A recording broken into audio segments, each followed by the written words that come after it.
guys, welcome back. We're going to go ahead and do the next lesson, Amplify, real fast. This is Unit 8A, Subunit 3, Lesson 8. Lesson 8 is dealing with revision.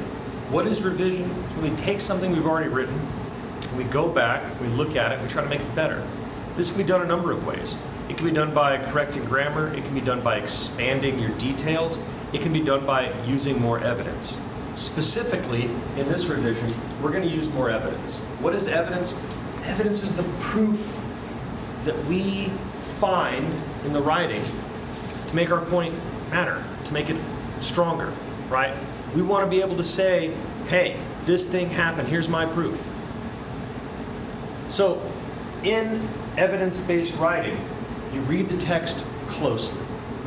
What I mean closely means not just skimming it, it's looking at every word. Why did this person say this? You've got to remember, guys, the point of this class is not to memorize a whole bunch of literature. The point of this class is to teach you how to be a critic of what people write. It's to analyze what people are telling you and why they're telling you. We can't just sit here and take everything at face value and say, oh, well, this guy said it, so it's a thing. You don't do that with your friends. If one of your friends says some crazy story, you're going to say, well, it didn't happen that way. What's the truth, right? You're going to demand evidence. If somebody says, oh, so-and-so doesn't like you, you're going to say, what makes you say that? You want proof, right? Because we don't want to start some big, giant altercation over theory, hope, belief, whatever. Same thing's true on the good sides. If you think something good's going to happen, you want to have a little bit of proof, right? You don't want to just take it at faith and say, oh, I'm sure that's true. Absolutely that's true. It doesn't work. It's not how reasoned minds work.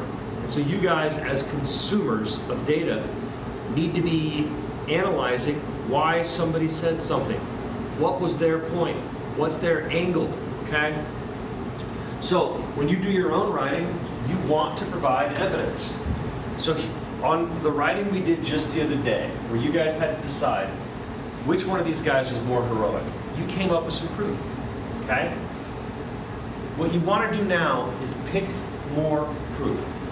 Whatever argument you made, I want you to look back through the text, closely read it, and find two more passages that provide proof to your argument. That's it. Then what we're going to do is we're going to look right here at number 3, because this gives a really good example. Come on, Hank. Once you've got your two pieces of proof, you want to go to number 3. Number 3 here gives us a really good example of how much better it is to use evidence. I'm going to read these two sections, okay? Here's the first one. Even though Indicio acts kind of wildly when he runs 4 hours each way to murder the German, he doesn't come off as just a killer. Because the German whose head Indicio chops off has a bad reputation, it seems like Indicio is killing someone who really deserves it. He's not just killing somebody because he feels like killing them. Look, that's a well-reasoned argument, okay? The problem with that argument is it is my thoughts, the writer's thoughts. It's not, there's no evidence in it, okay?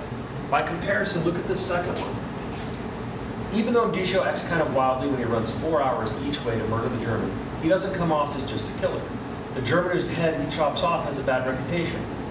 Here they start a quote.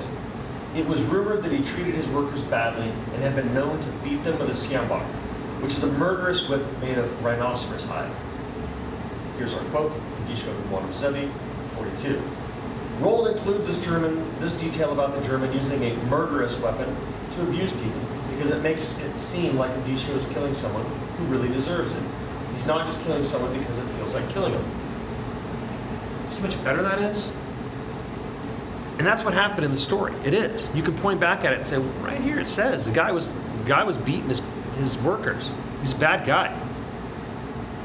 That gives us context. It makes it more understandable. Certainly murder's not a great thing, but in this context of this story during the war, he's trying to point out, look, if people are going to have to die, it should be bad people. And they've painted him as a bad person. And there's my evidence, right? That's why we use evidence. So you just chose a couple of additional passages for your own writing, right? All I want you to do is pick one of them. Pick the one that you think is the better of the two that you just found.